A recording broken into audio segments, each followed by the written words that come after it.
Muy buenos días con todos, con todos, con todes. Un placer tenerles nuevamente una mañana de martes de coyuntura que organiza DESCO, hoy 10 de junio del 2025.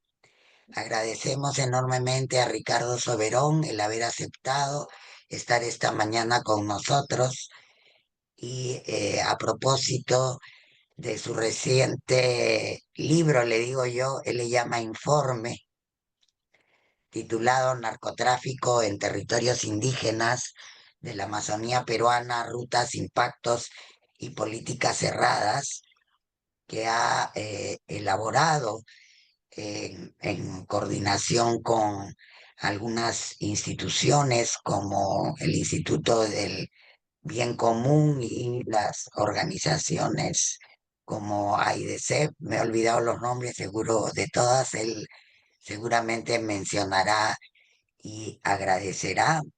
Vimos con beneplácito la salida de este informe y no dudamos en pedirle a Ricardo que pueda compartir esta mañana con nosotros el tema del narcotráfico, de su crecimiento, de lo que afecta al país, del crimen organizado.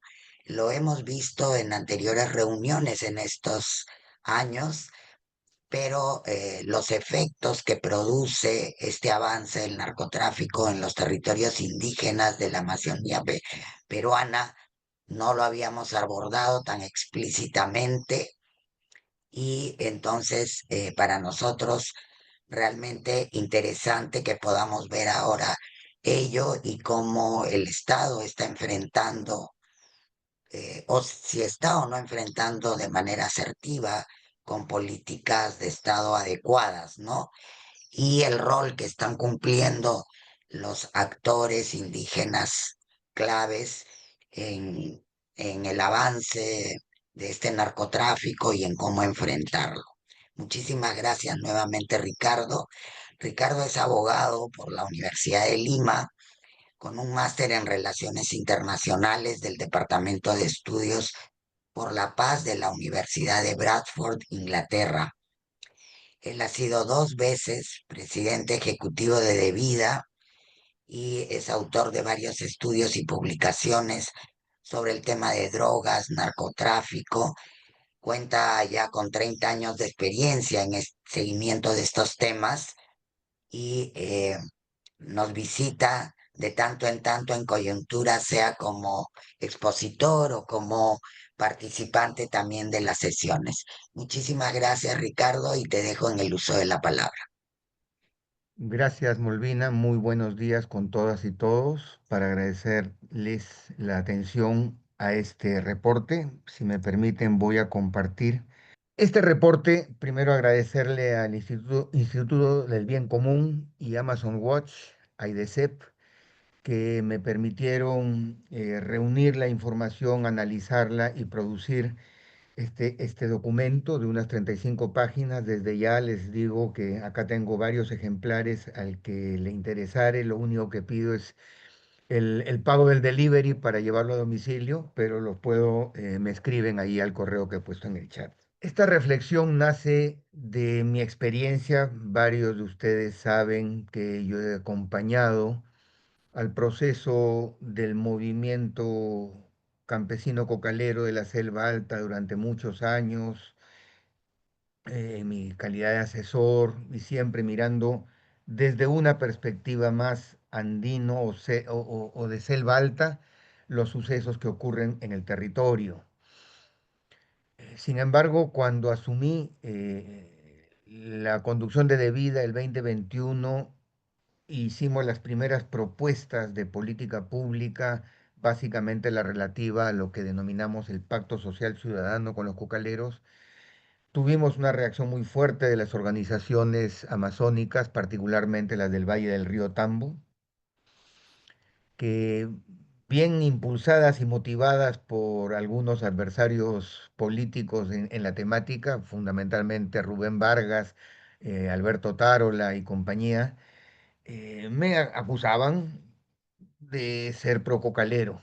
Entonces me invitaron a una reunión en Mazamari que duró 8 horas Me esperaron con sus pinturas, con sus lanzas. Yo pedí a la policía que se retire y pudimos conversar a Kuchma quitada, digamos, hablando con claridad de lo que se trataba, la propuesta, que en ningún caso pretendíamos que se expandiese el cultivo de coca en un mercado libre, tanto en lo tradicional, en los usos modernos o en el narcotráfico.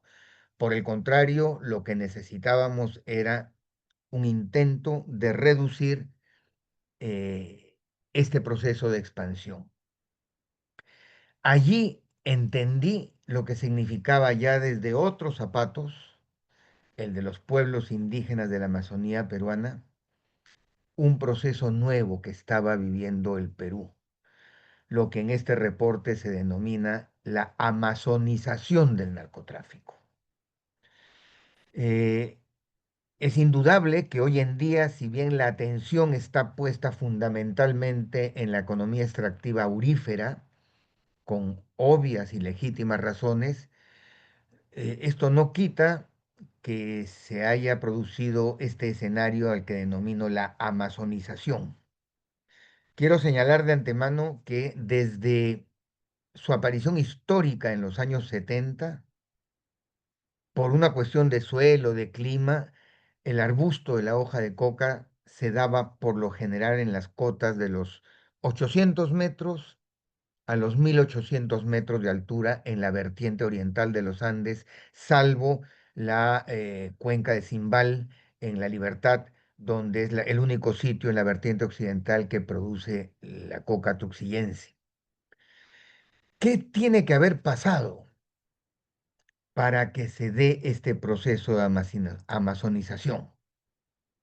Entonces, en el contexto señalamos la visión que el Estado republicano, ustedes lo saben tanto como yo, ha tenido de la Amazonía, primero como un espacio vacío, segundo como un espacio a ser encargado a la Iglesia Católica y a las distintas órdenes misioneras que llegaron para promover la religión católica y evangelizar a los salvajes. Esto fue seguido, por supuesto, de intentos de cierre de fronteras con cada uno de los vecinos que intentaban definir también sus propias fronteras en un territorio que nadie conocía. Quizá Brasil nos lleva una ventaja cultural, económica, geopolítica mucho más grande que la de los países andino-amazónicos. ¿Sí? Pero siempre la relación entre el Estado Nacional, particularmente en el caso peruano, con la Amazonía, ha estado signada por los ciclos extractivos articulados a mercados globales. El barbasco, la madera, el caucho, el petróleo, el gas, la cocaína y ahora el oro. Debo de señalar que a diferencia de las anteriores, el de la cocaína es el único que tiene casi el 90% de su cadena productiva de orden ilegal. Solamente el 10% de la cadena productiva de la cocaína es legal. Me refiero al cultivo de la coca, que si bien está reprimido con la erradicación, no es sujeto de carcelería propiamente. Curiosamente, en el caso del oro, tenemos la situación inversa.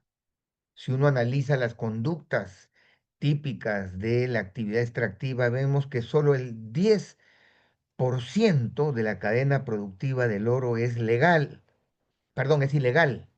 Es decir, el acto de la extracción en zonas prohibidas, con maquinaria prohibida o eh, sin tener el permiso del Estado. Pero de allí, en el oro, el 90% de su cadena productiva, apenas la pepita es extraída, se legaliza por arte, digamos, de birle birloque, porque así están funcionando toda la cadena aurífera. Esto que señalo no es gratuito, tiene y tendrá, va a tener impactos muy fuertes en la articulación cocaína-oro, cuestión que no es tratada en el informe, pero es el próximo tema, eje de mi interés, porque no es gratuito, lo vamos a ver en adelante.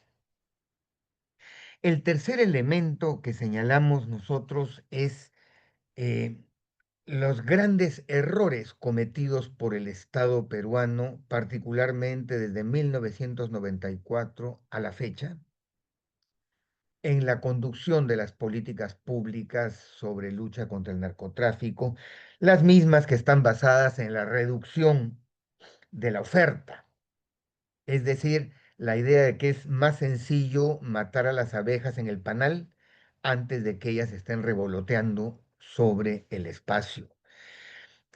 Acciones de interdicción, erradicación, fumigación en los Andes, en Colombia, en Bolivia, en Perú, se han desarrollado en 40 años de experiencias y la situación no solamente no ha cambiado, sino que ha generado efectos totalmente adversos y contradictorios, como es este proceso de la amazonización a los que hacemos referencia. No es el único factor que explica el proceso, las políticas cerradas del Estado, pero es uno de los drivers fundamentales de esta situación que vivimos hoy en día. ¿Qué tiene que haber pasado para que una región con alta intensidad de luz solar, inundable, no apta para la agricultura, haya desarrollado esta vocación de incorporación de la economía extractiva del narcotráfico en su territorio? Han pasado muchas cosas. Lo primero que explica esta situación es algo que está dentro de los que han relatado los procesos históricos del narcotráfico en los Andes sudamericanos. Una primera gran etapa de control de los carteles colombianos de Pablo Escobar y los Rodríguez Orejuela, que fundamentalmente se apropiaron de la cadena productiva en territorio colombiano, sabiendo que la coca de mejor calidad estaba en territorios de Perú y de Bolivia, por lo tanto generaron un puente aéreo muy importante que conectó fundamentalmente al Alto Guayaga con la zona del Putumayo, el Alto y Medio Putumayo, donde se procesó la pasta base bruta para obtener la pasta base lavada y el clorhidrato de cocaína que luego se exportaba fundamentalmente al territorio norteamericano. En 1995 se produce la caída de los carteles colombianos y se producen varios cambios que son necesarios tomar en consideración. La presencia de los carteles mexicanos en un territorio tan alejado de su país como es América del Sur implicaba una nueva forma de relacionamiento con esta estructura agrícola, agroexportadora, digamos, de hoja de coca y pasta base. Inteligentemente dejaron en manos de cientos de clanes, firmas a lo largo del territorio de la selva alta del Perú los procesos de primera elaboración de la pasta de base bruta. Ellos, los carteles mexicanos, fundamentalmente Sinaloa, Juárez, Tijuana, el Golfo, lo que hicieron fue imponer o posicionar representaciones mercantiles que lograban instalarse en zonas intermedias del país, incluidos puertos importantes como Paita, Chimbote, Salaberry, Callao, Pisco. Y bueno, también en la zona del Ecuador, el puerto de Guayaquil, Buenaventura, en Colombia. De tal modo que ellos asumían la parte del embarque, el transporte, la descarga y la comercialización, la penetración de la cocaína en territorio americano. El otro cambio fundamental es un cambio tecnológico muy importante de los carteles mexicanos que hicieron que ya no se necesitaran eh, tanta cantidad de área extendida sobre hoja de coca que facilitaba la acción de interdicción. Por lo tanto, el Perú pasó de tener solo al Alto Guayaga y al Braem a lo que, por ejemplo, el día de hoy tiene, que son 19 cuencas cocaleras distribuidas a lo largo y ancho de todas las regiones andino-amazónicas del país. El tercer elemento fundamental es el rol del mercado del Brasil. Brasil es un país con una enorme población consumidora de pasta base en su forma bruta, el pacu, el crack, y hay tres grandes centros de consumo de pasta base que son Sao Paulo, Río de Janeiro y luego todas las ciudades intermedias que están en el hinterland, en el interior del Brasil. Por último, el otro elemento fundamental es el crecimiento del mercado europeo de la cocaína procedente de Sudamérica. Y para esto se fue instaurando la ruta que es conocida como la autopista fluvial del Amazonas, que es una autopista de dos vías que saca cocaína y retorna insumos y armamento para los grupos alzados en armas. Elementos que hay que tomar en cuenta. El acuerdo de paz con las FARC el 2016 en Colombia tuvo varios impactos positivos en el proceso de cambio, de cierre de una parte del conflicto armado con las FARC. Un proceso de integración, de justicia restaurativa, en fin, que ha tenido sus bemoles, tiene sus bemoles y de hecho uno de los mayores problemas que tuvo Colombia es de no haber ocupado el espacio territorial y dejó que aparecieran las múltiples disidencias a lo largo de la cuenca del Putumayo, del Caquetá, en el departamento de Nariño, en Amazonas, en fin, cuestión que generó un elemento que explica también este proceso de amazonización. La pandemia del COVID también es un elemento fundamental a tomar en cuenta porque generó, trastocó el comercio marítimo internacional de todo, pero particularmente trastocó de una manera impensada los circuitos ilegales de transbordo de cocaína de América del Sur, América Latina, hacia el resto del mundo. Y esto llevó a la necesidad de tener formas, rutas, espacios alternos. Por último, el elemento de las políticas cerradas del Perú. Eh, Son muchas las que hemos analizado en el informe, particularmente el tema de la erradicación de cultivos de coca que ha acompañado al Perú en gobiernos militares como el de Morales Bermúdez, gobiernos democráticos como el de Belaúnde, autoritarios como el de Fujimori, gobiernos supuestamente progresistas como el de Humala y Castillo, gobiernos diversos. La erradicación de cultivos de coca ha sido una política intocable en el Estado peruano y uno se pregunta, ¿por qué? Si los resultados de eliminar una mata por la fuerza no son sino la réplica de ese cultivo en otro espacio territorial, como lo acreditan las cifras oficiales. Hay un cuadro en el informe que señala precisamente esa secuencia año por año en donde los 25.000 hectáreas anuales erradicadas por cada administración son rápidamente reemplazadas en zonas más profundas de la Amazonía, eliminando bosque primario, convirtiendo así la erradicación en un acto de promoción de los cultivos ilícitos en nuevas formas, en nuevos espacios territoriales, destrucción del bosque primario y penetración de territorios de comunidades nativas. Tengamos en cuenta, son 2.703 comunidades nativas pertenecientes a 51 pueblos indígenas reconocidos por la base de datos del Ministerio de Cultura.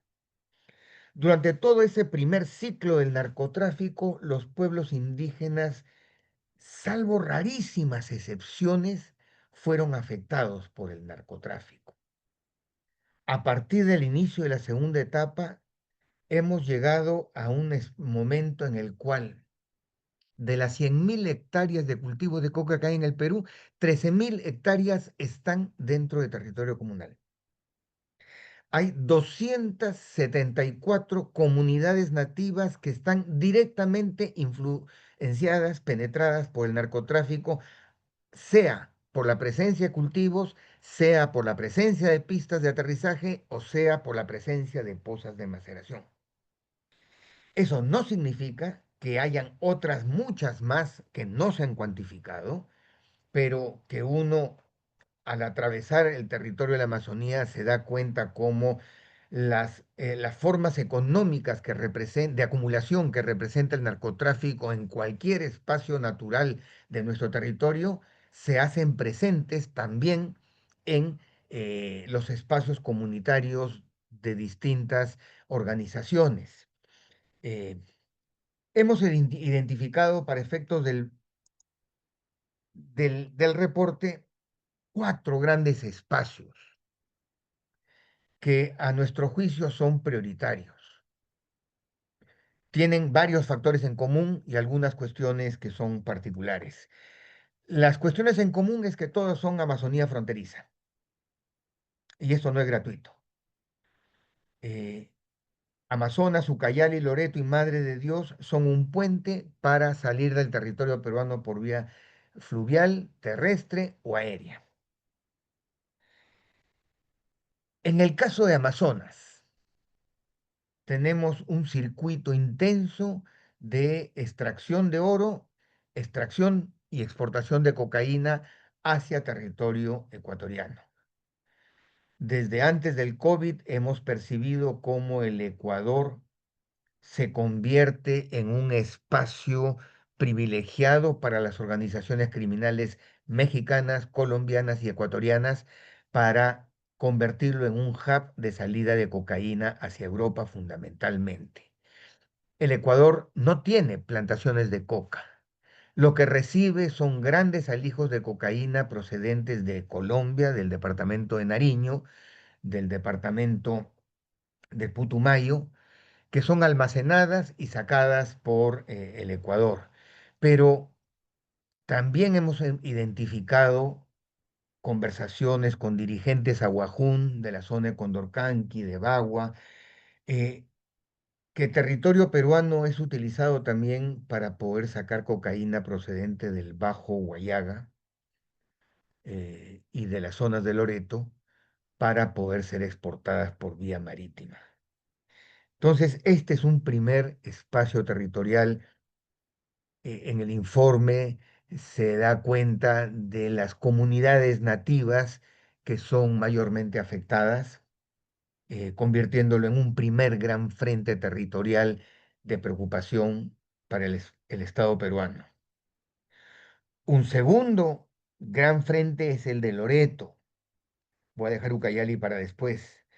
En Loreto tenemos una larga trayectoria histórica de exportación de madera y aquí hay una articulación muy importante en el comercio de la madera y la cocaína. La madera procedente del Perú se comercializa, sea para fines internos o externos, en forma de tablones, convirtiéndola en un espacio privilegiado a falta de contenedores para poder meter cocaína dentro de los tablones de madera. Y así se conforma lo que hemos denominado esta autopista fluvial del Amazonas, Loreto y particularmente tres zonas. El Alto Putumayo, frontera con Huepic, Colombia, o sea, Colombia, Ecuador, Perú.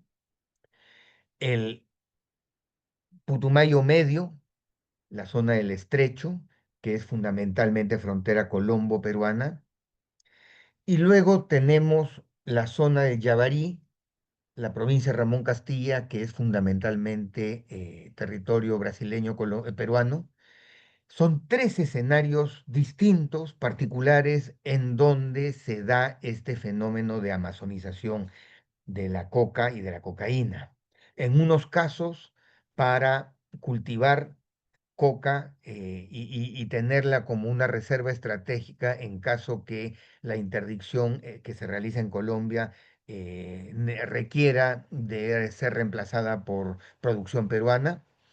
En el caso del Yabarí, encontramos una penetración y una fuerte presencia de cultivos de coca que son impulsados también por la Iglesia del Nuevo Pacto Universal, esta secta de Ataucusi que está instalada en ese territorio y que maneja la agricultura de coca en toda esa región y se articula con la presencia de las organizaciones brasileñas, el Comando Vermelho y el Primer Comando de Capital, que son los que re- tienen el control sobre cómo fluye la cocaína dentro del territorio brasileño. Ucayali, a nuestro juicio, es una región particular, es estratégica. Ucayali, además de los temas de Chancay, que próximamente le puedan dar una visibilidad estratégica por ser el espacio más cercano entre el espacio brasileño y el puerto de Chancay, tenemos que Ucayali tiene la carretera Federico Basadre que comunica Lima con Pucallpa, y luego de Pucallpa hacia la frontera con el Brasil, una inmensa red de ríos que comunican de manera fácil, no fácil, pero por lo menos que es muy difícil de descubrir por las autoridades policiales, además de que se han instalado en la región de Ucayali, según la Fuerza Aérea, y esta es información off the record que no está en el informe, pero que me fue presentada en su momento por la inteligencia de la Fuerza Aérea Peruana, 400 pistas de aterrizaje alrededor del territorio de Ucayali. Eso es lo que hay en este momento como consecuencia de este valor estratégico que tiene esta región. Ucayali ha recibido la migración de un Brain empobrecido que ha tenido que salir y migrar hacia Ucayali. Ucayali tiene la producción de coca en Aguaitía, tiene la fácil presencia de insumos químicos provenientes de Huánuco y Lima. Entonces, se convierte en un espacio privilegiado. Además, Ucayali es, como le decía, el corredor aéreo que comunica con la ciudad de Santa Cruz y de allí con la hidrovía del Paraguay. Finalmente tenemos Madre de Dios, que más allá del impacto que tiene la industria aurífera sobre los pueblos indígenas, debemos de incorporar también su rol como un puente terrestre, fluvial y aéreo hacia Bolivia, ya no hacia el cono sur, sino más bien hacia las ciudades intermedias del Brasil. En el informe hay un tema fundamental que tiene que ver con cuál es la posición de los pueblos indígenas alrededor de esta presencia. Hay un rechazo fuerte por el impacto que tiene, sobre todo en términos de despojo territorial. Aquí le echan la culpa no solamente al narcotráfico a través de las invasiones, sino que también hay un nivel de complicidad del Estado peruano y particularmente de los gobiernos regionales. Tenemos muy claro allí el caso de Unipacuyacu, entre Huánuco y Ucayali, del pueblo Cacataibo.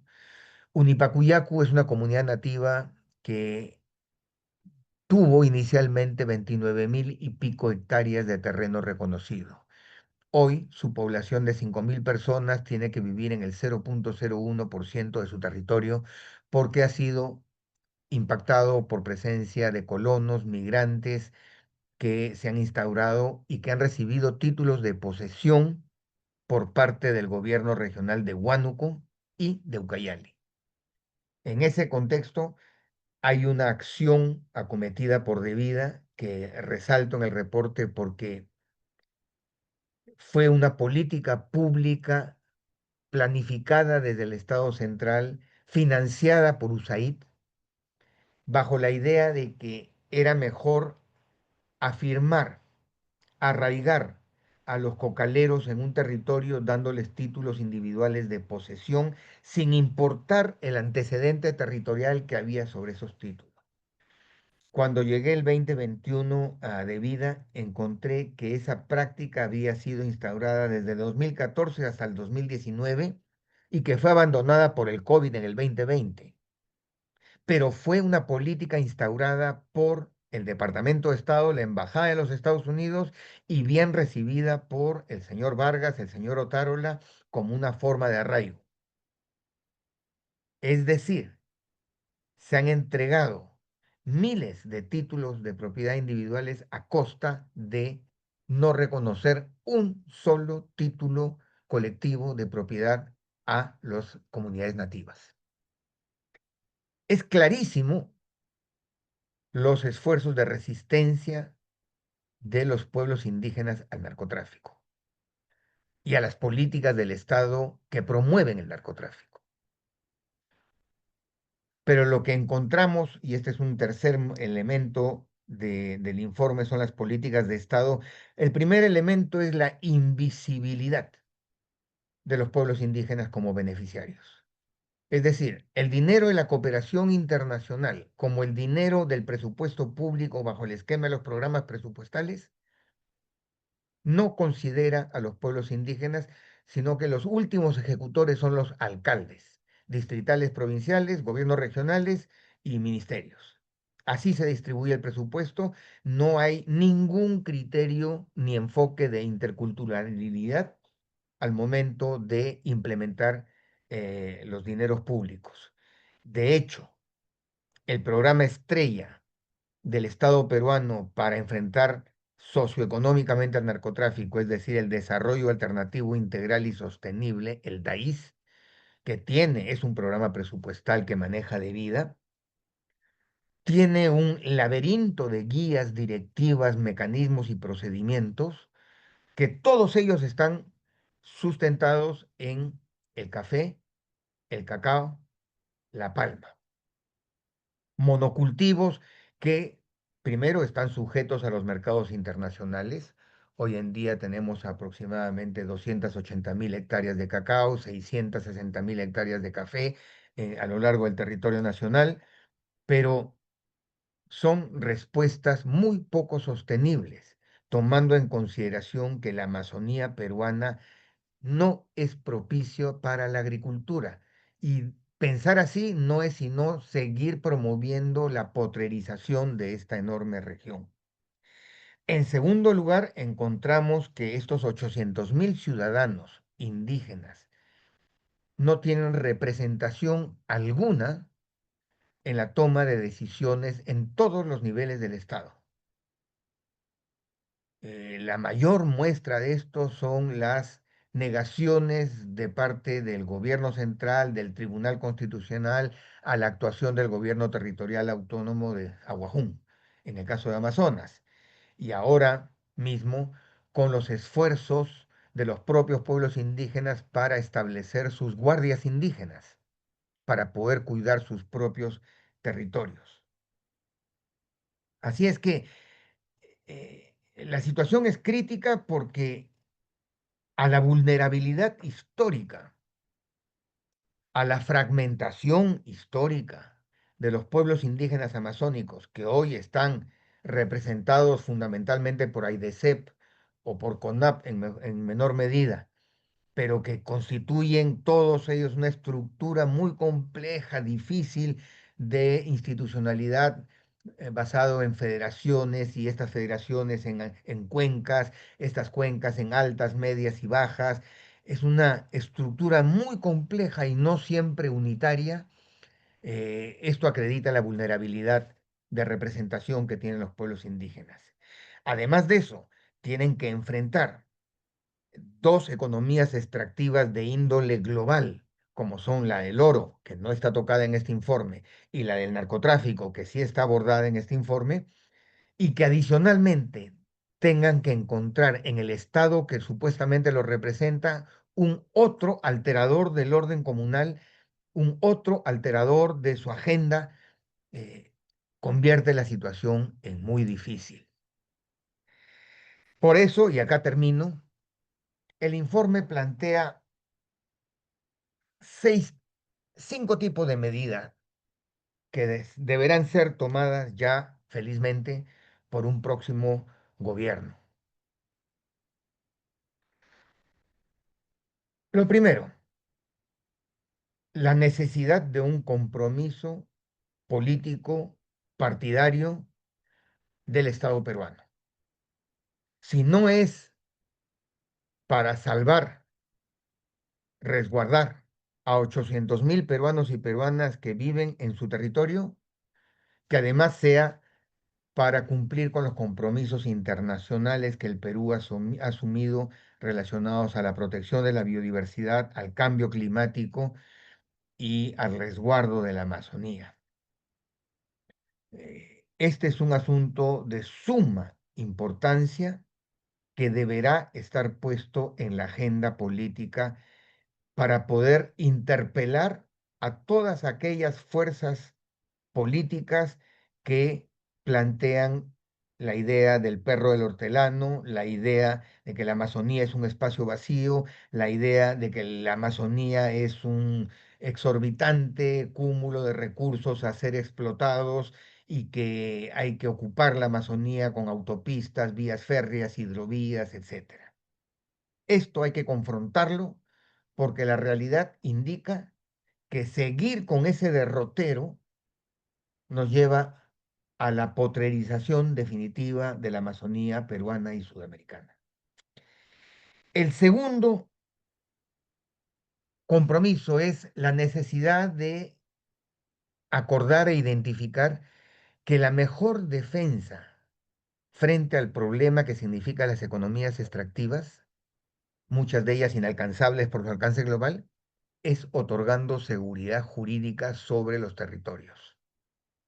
Y esto pasa por el tercer tema, la necesidad de que un nuevo gobierno priorice no solo la legislación, sino la gestión pública en términos de ordenamiento territorial para que por primera vez en nuestra historia republicana y nuestra historia como territorio, se priorice la biodiversidad, la vida humana, la los derechos prioritarios de culturas ancestrales que desean seguir viviendo en su territorio.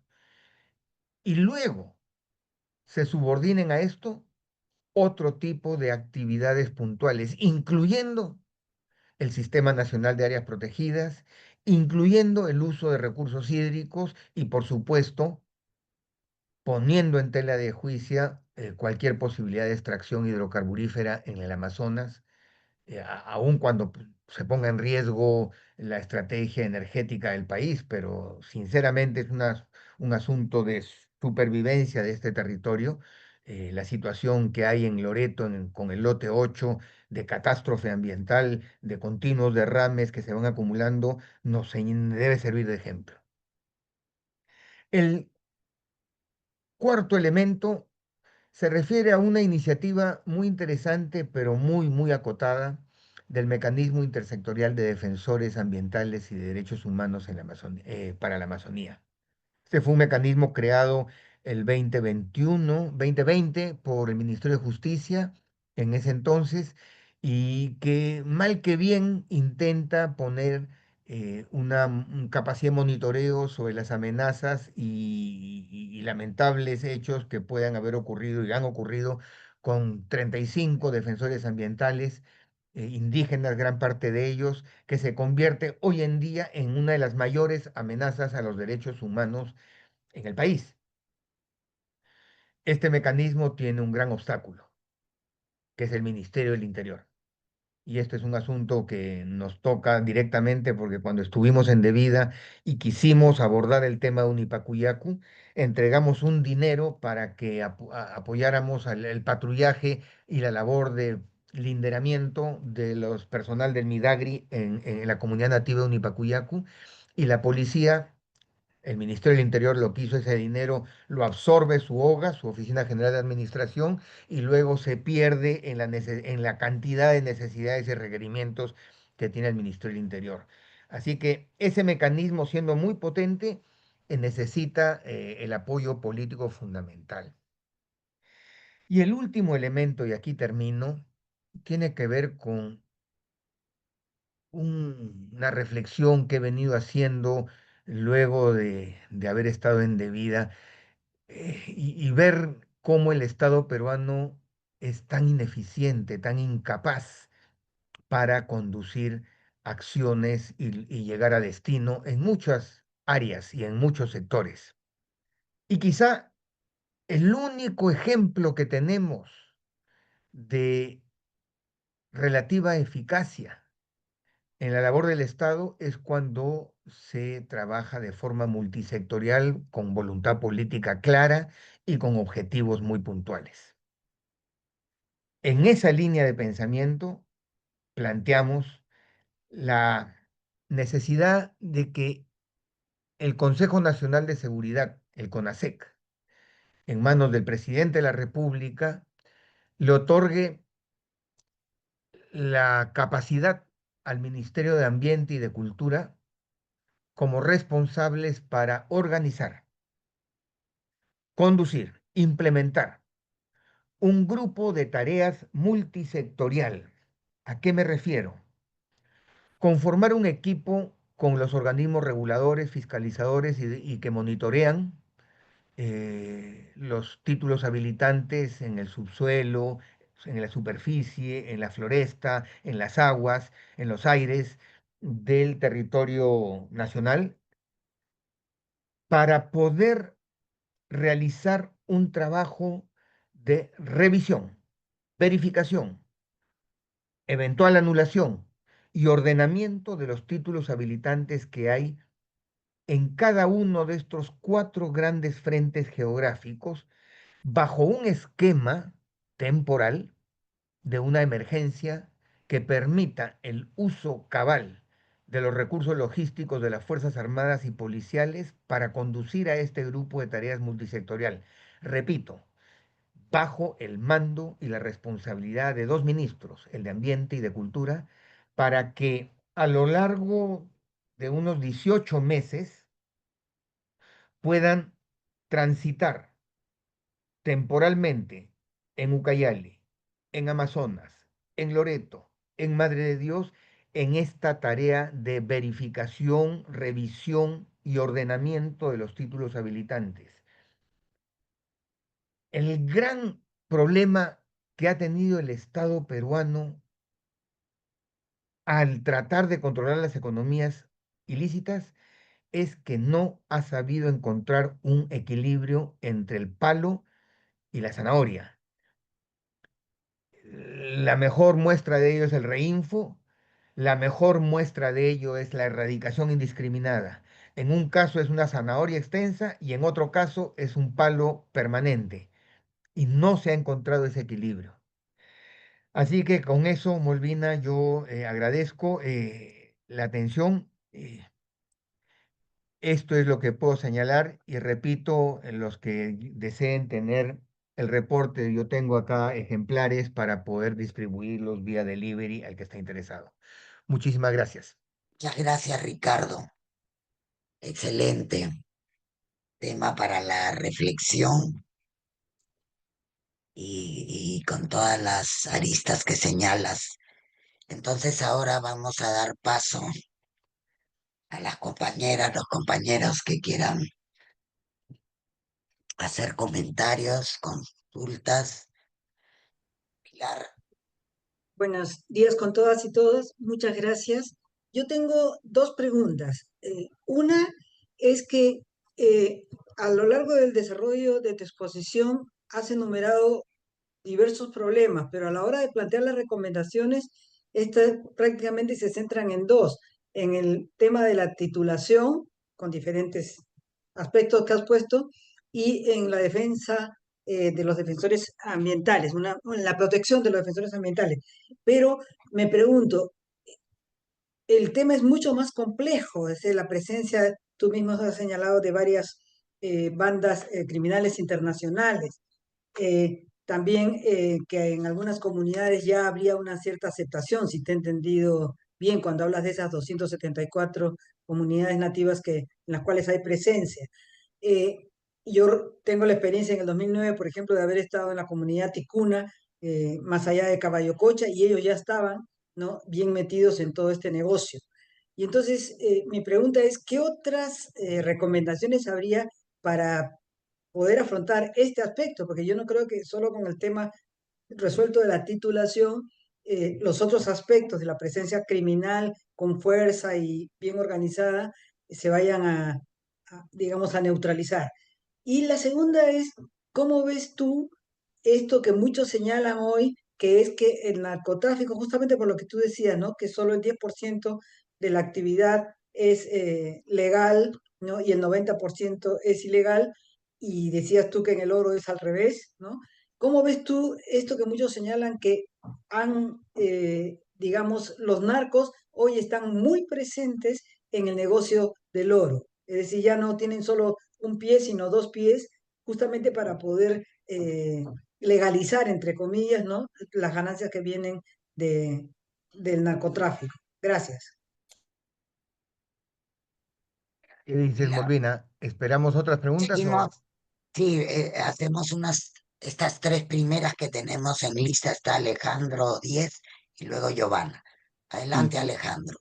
muchas gracias por la presentación. Yo tendría como dos preguntas en concreto. Uno es has presentado bueno, la presencia, la expansión, etcétera, pero la pregunta, y bueno, que algunos grupos y federaciones indígenas se están organizando un poco para la defensa, con sus rondas, etcétera, ¿no? Pero la otra pregunta es, ¿qué tan involucradas están algunas comunidades y en qué zonas involucradas, vamos a decir, activamente en el proceso del narcotráfico? Digamos, ¿qué comunidades participan? O sea, no es solamente de que los indígenas son necesariamente buenos y están enfrentando, pero si hay algunas partes donde el narcotráfico haya llegado realmente vamos a decir, a ser incorporado a la práctica económica de las comunidades y de los grupos indígenas o de los migrantes que están en esas zonas.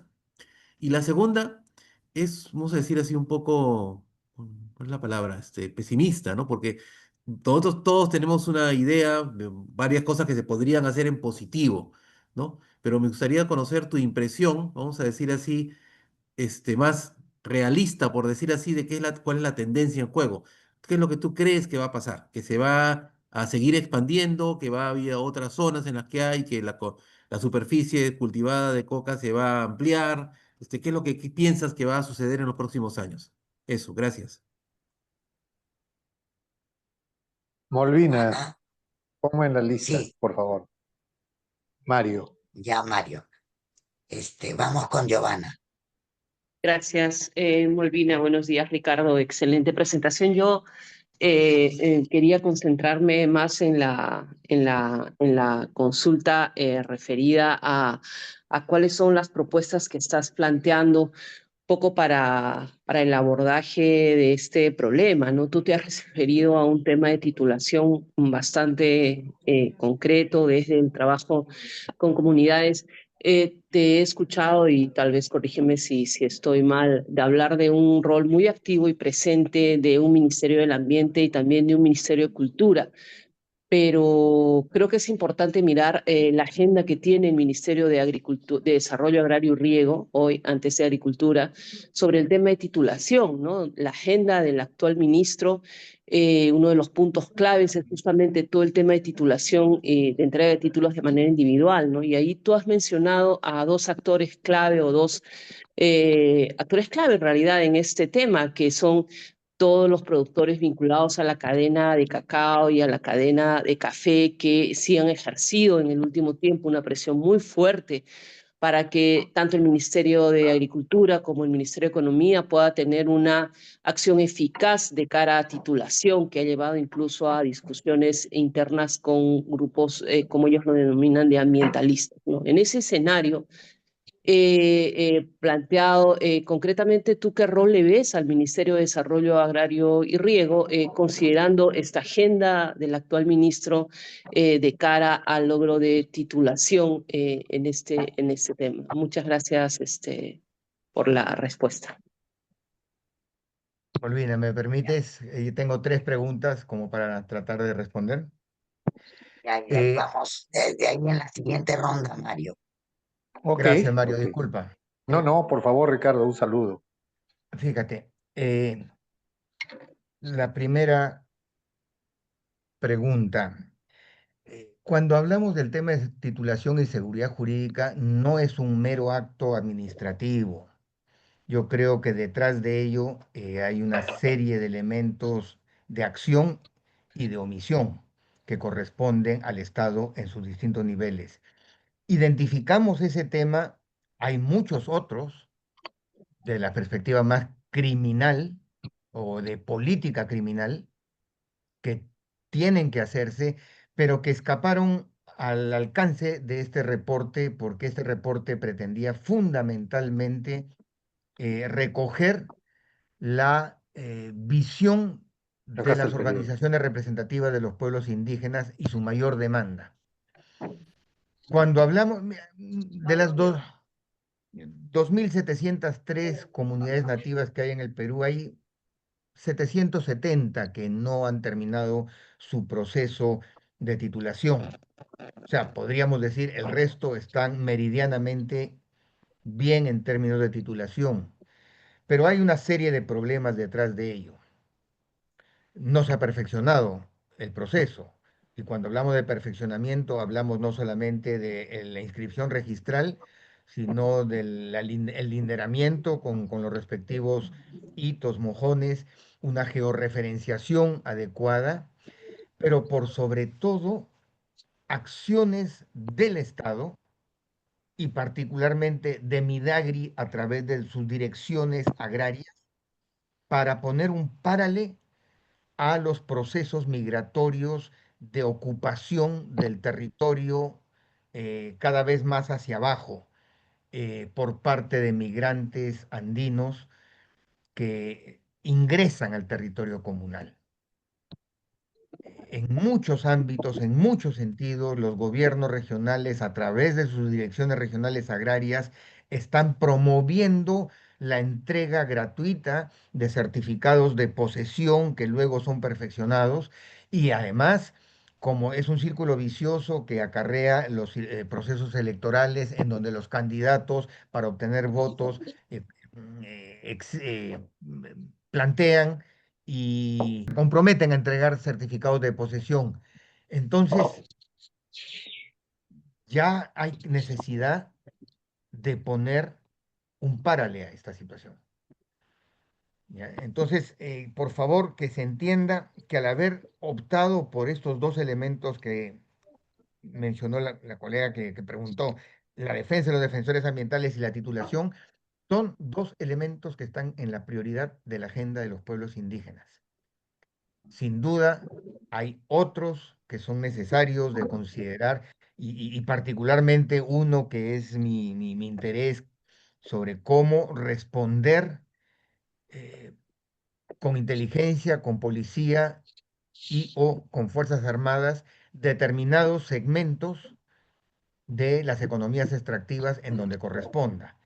Pero no me pidieron incorporar este elemento que sin duda es importante.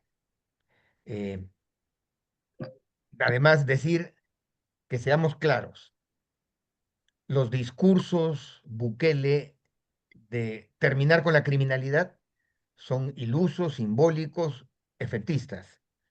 A la criminalidad se le neutraliza, se le controla, se le regula. No hay un país en el mundo que pueda dar por cerrado este circuito. Más aún en el tema de oro y cocaína. Es curioso, pero en los últimos meses hemos visto cómo ha pasado el reemplazo de la importancia mediática de lo aurífero y prácticamente un olvido del tema de cocaína. Y lo que queda claro a la luz de la experiencia en Colombia, en Ecuador, en Bolivia, en Brasil y Perú, es que detrás del proceso de expansión aurífera siempre hay una liquidez que proviene de la industria del narcotráfico, que tiene inmensa cantidad de dinero no bancarizada, que necesita ser ejecutada, y eso se hace a través de concesiones, construcción de plantas de procesamiento, infraestructura para el desarrollo de la industria aurífera, etcétera. Sobre la pregunta del involucramiento de los pueblos indígenas, no vamos a encontrar un acta comunal de reconocimiento al rol que cumple un capo, un jefe de firma. son actos unilaterales que se van incorporando en el día a día de los pueblos y las comunidades nativas, con el asentamiento de invasores, con la presencia de gente armada, con la presencia de gente extraña que amenaza, o en otros casos con la contratación de mano de obra barata para uno reconstruir pista de aterrizaje, mantener pista de aterrizaje con pago de salarios muy distintos a los que normalmente ofrece un agricultor tradicional en la zona, o tenemos penetraciones mucho más drásticas de mestizos que llegan, se casan con indígenas amazónicas o de un pueblo amazónico para poder integrarse y participar de la comunidad. O sea, son diversas fórmulas en las que encontramos los grados de penetración del narcotráfico, hasta, por supuesto, la generación de un efecto inflacionario que se muestra fundamentalmente en el combustible, en los pasajes y en las actividades que se desarrollan en la zona. Este, Eso yo creo que es necesario señalarlo. Sí, soy pesimista. Soy pesimista. No es gratuito el pesimismo. Gente con mucho mayor experiencia que la mía, como Alberto Chirif, como Ricardo Gise, que ecologistas brasileños con amplia experiencia en el territorio dan cuenta de la tendencia general de la cuenca amazónica, que cada vez su siguiente paso va a ser de segmentación, ya con islotes medianos de bosque primario, pero con grandes bolsones y espacios de potreros, de sabanas, de monocultivos, de vías de comunicación. eh, Soy pesimista frente a eso. Ricardo dice que plantea que tendríamos que terminar con el Sistema Nacional de Áreas Naturales Protegidas y generar una sola área natural protegida en la Amazonía, porque esa es la situación dramática de la Amazonía peruana. Sin embargo, dentro de ese proceso, tenemos que también entender el nivel de resiliencia que ha tenido la población de la Amazonía a lo largo de los ciclos históricos. Estoy seguro que el ciclo del caucho y las correrías que ocurrieron entre 1890 y 1910 fueron tan o peor de dramáticas que la situación que puede vivir la Amazonía con el narcotráfico o el oro hoy en día. Por lo menos el grado de violencia que se ejerció contra su población es distinto.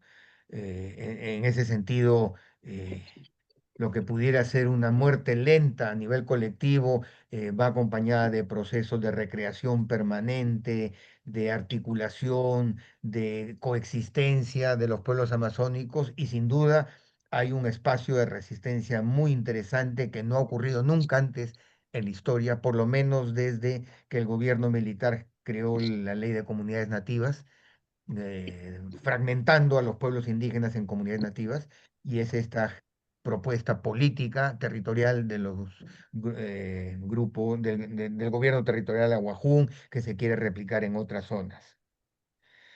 Propuestas.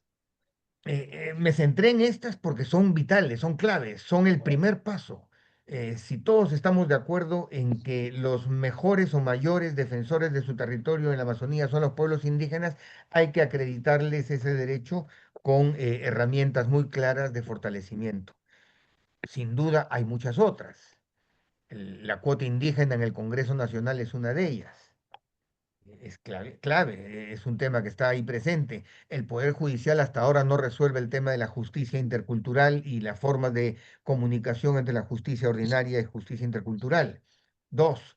Tres, la resolución en favor de los pueblos indígenas de ese endeble artículo 11 de la Ley de Comunidades Nativas, que les otorga en posesión los bosques primarios, y eso va a contravía del concepto que tienen los pueblos indígenas sobre el bosque como espacio con derechos y obligaciones, como espacio a ser recorrido, compartido con los otros pueblos indígenas, y que no es suficiente la posesión, debería ser incorporada al territorio de los pueblos indígenas.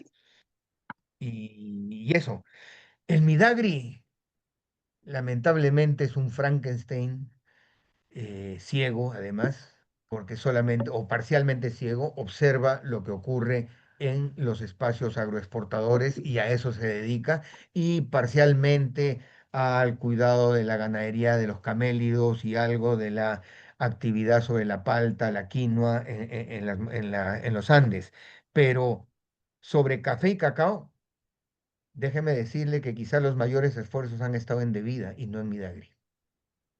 Eso ha sido mi experiencia en las dos veces que he ocupado la gestión. Devida como agencia que canaliza recursos de manera rápida hacia los municipios y hacia otro tipo de interlocutores cercanos al café y el cacao, hay que decirlo, también con apoyo de USAID, es la que más ha alimentado el ciclo del café y el cacao de una manera proactiva. Midagri siempre ha estado en la cola, tanto en su capacidad, en sus recursos, en su despliegue en el territorio. Llegan tarde, llegan mal, no entienden, no son un apoyo, no brindan asistencia técnica, no acompañan al productor y por supuesto, ustedes todos saben que no existe o es muy limitada la capacidad de sostén financiero que proporciona al agricultor. Así que eso con Midagri. Creo que con eso he contestado, Molvina. Y Ricardo, gracias. Vamos ahora sí, Mario. Muchas gracias, Molvina. Eh, Quería de repente sacarle un poquito a Ricardo del tema tan interesante, tan actualizado, tan buena información que nos ha proporcionado, para preguntarle sobre las políticas de interdicción y el rol a futuro, considerando las políticas de no financiamiento de programas del AID por parte de la administración norteamericana del presidente Trump. Me parece que eso puede ser un ángulo que nos gustaría conocer. Bueno, eso era mi pregunta. Gracias. Y muchas gracias, Ricardo. Realmente muy actualizada y muy interesante tu perspectiva y las conclusiones y recomendaciones que haces. Gracias. ¿Me permite, Molvina? Sí, Gracias, Mario, por la pregunta. Fíjense, con un solo ejemplo, el 7 de diciembre fue la sonada que determinó la salida de Pedro Castillo. El día 6 yo retorné de Washington, había ido para pedirle al Departamento de Estado y a USAID que no retiren los 10 millones de dólares que entregaban a debida como sostén financiero para gran parte del programa de desarrollo alternativo integral y sostenible. eh, y nos iba a afectar, nos iba a impactar en cosas tan concretas como la compra de abono para nuestros beneficiarios, el mantenimiento de varias de las cooperativas que actualmente dependían, o por ejemplo actividades de piscigranja para compra de alimento, en fin. En Washington me dijeron, sí, le entendemos perfectamente, por favor explíquenos lo del Pacto Social Ciudadano, que vamos a tomar las previsiones del caso. Llego a Lima y recibo una llamada de la señora Lisa Quina, la embajadora, y me dice, señor Soberón, en pocos días usted va a tener noticias nuestras. Yo pensé que era sobre este pedido. Resultó siendo que al día siguiente, ese día ella estaba reunida con el ministro de Defensa, que al día siguiente estuvo acompañando al presidente Castillo en el discurso que dio de cierre del Congreso. Y bueno, esas fueron las noticias que recibí de ella. Lo que quiero señalar es que la cooperación de USAID antinarcóticos ha sido dirigida al desarrollo alternativo. La cooperación del Departamento de Estado a través del Narcotics Affairs Section, NAS, ha ido al CORA para la erradicación y a la policía para la interdicción policial. Con respecto a la primera, USAID ha llegado siempre tarde, de forma inoportuna, y siempre por detrás del Estado peruano. Incluso en la época del denominado Milagro San Martín, allá por el año 98-2005, que se generó un boom del cacao en San Martín, del café, la desaparición del Alto Guayaga, sostuvimos siempre que más que un milagro de San Martín, era primero el cambio de el modelo empresarial de los narcos que salía del Alto Guayaga para convertirse en este nuevo espacio y se fueron al Braem y a otras regiones. En segundo lugar, el apoyo del gobierno peruano siempre fue muy superior al de USAID. Mi experiencia con USAID es la siguiente: nunca coordinan, no se integran al presupuesto nacional, aprovechan la presencia territorial del Estado peruano y sus organismos para asentarse en el territorio y sacar rédito de ello. Actúan a la libre y se apoyan en una cancillería que utiliza el tema de drogas para su carpeta de negociación de múltiples temas con los Estados Unidos, y por eso es incapaz la Cancillería del Perú de abordar de una manera soberana y autónoma el tema drogas en todos sus componentes. Con relación a USAID, yo saludo la decisión de Trump en relación al tema antinarcóticos, porque por primera vez va a dejar al Estado peruano libre para poder tomar decisiones autónomas, aunque estas por el momento son de lo más equivocadas del mundo. Con relación a la interdicción, particularmente los 30 millones de dólares que anualmente da el Departamento de Estado al CORA. Fíjense, debida por presupuesto, por ley del presupuesto, recibe 87 millones de soles que tiene que transferir casi de manera inmediata para una cuenta que está a nombre del CORA, en donde recibe los 87 millones de debida con los 30 millones de dólares de el NAS, de la Embajada Americana. Bajo ese pretexto, el CORA se niega a rendir cuentas sobre el uso de los recursos. Les amenacé con avisarles a la Contraloría General de la República, porque yo, como titular del pliego, era responsable de cómo se gastaban esos 87 millones de soles. El CORA me respondía que eran de fuente extranjera porque habían esos 30 millones de dólares. Yo le dije, lo siento, pero es una cuenta bajo el titular del ministro del Interior y esa cuenta debe responderle al Sistema Nacional de Control. Eh, el canciller Landa me mandó a llamar una vez en Consejo de Ministros y me acusó frente al presidente Castillo de que yo estaba obstruyendo la cooperación, esta vez con Naciones Unidas, porque no les entregaba el dinero. No les entregaba el dinero para el monitoreo de cultivos porque ellos me debían productos del periodo anterior, y mientras no me lo entregaran yo no podía entregar ese dinero, y se lo dije así al presidente.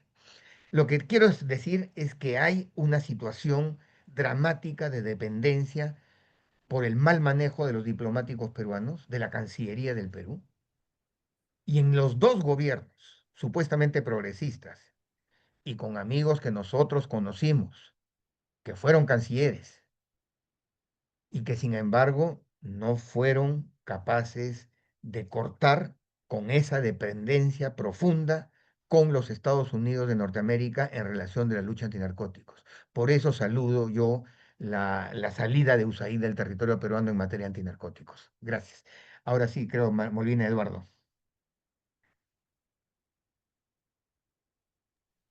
Adelante, Eduardo. Gracias, Ricardo, por la presentación. Muy interesante y definitivamente provocadora.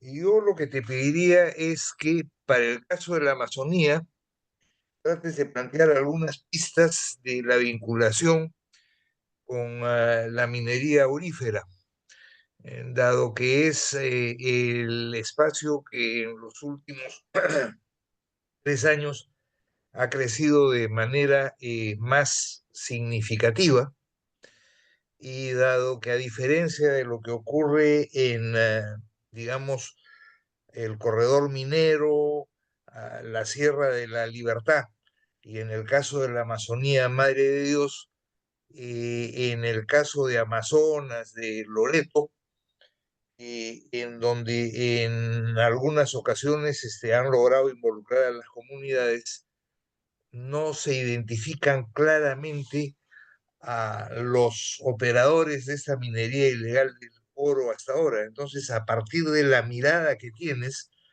y, digamos, de esta relación clarísima que existe por la facilidad para lavar el dinero entre el narcotráfico y minería del oro, si pudieras darnos alguna reflexión.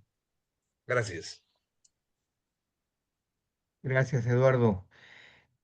Es curioso, ¿no? Hablamos de dos productos. La cocaína se disuelve en agua, rápidamente desaparece. El oro es el sostén del sistema financiero global. Y sin embargo, siendo así, ambos comparten un primer carácter de ilegalidad. Y esto marca definitivamente el territorio, es decir, la forma como los estados accionan y reaccionan frente a ambos problemas.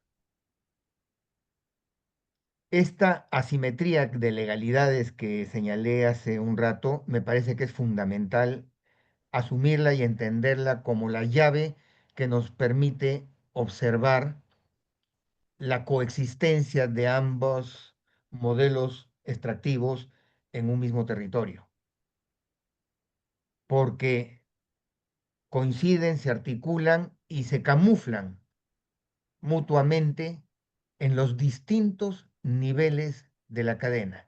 Fíjense ustedes, en el narcotráfico la mayor focalización de la interdicción va contra el productor cocalero, presupuestalmente, recursos humanos, geográficamente, en fin.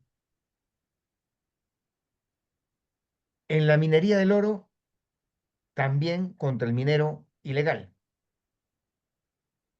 Se dejan de lado las plantas de procesamiento, las grandes unidades mineras que compran el oro y tienen relaciones contractuales tan perversas con los miles de productores.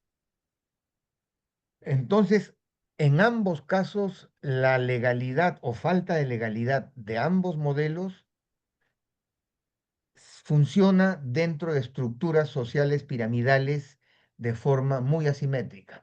Fuerza en las partes de la base de la pirámide y mucha mayor laxitud en las partes superiores.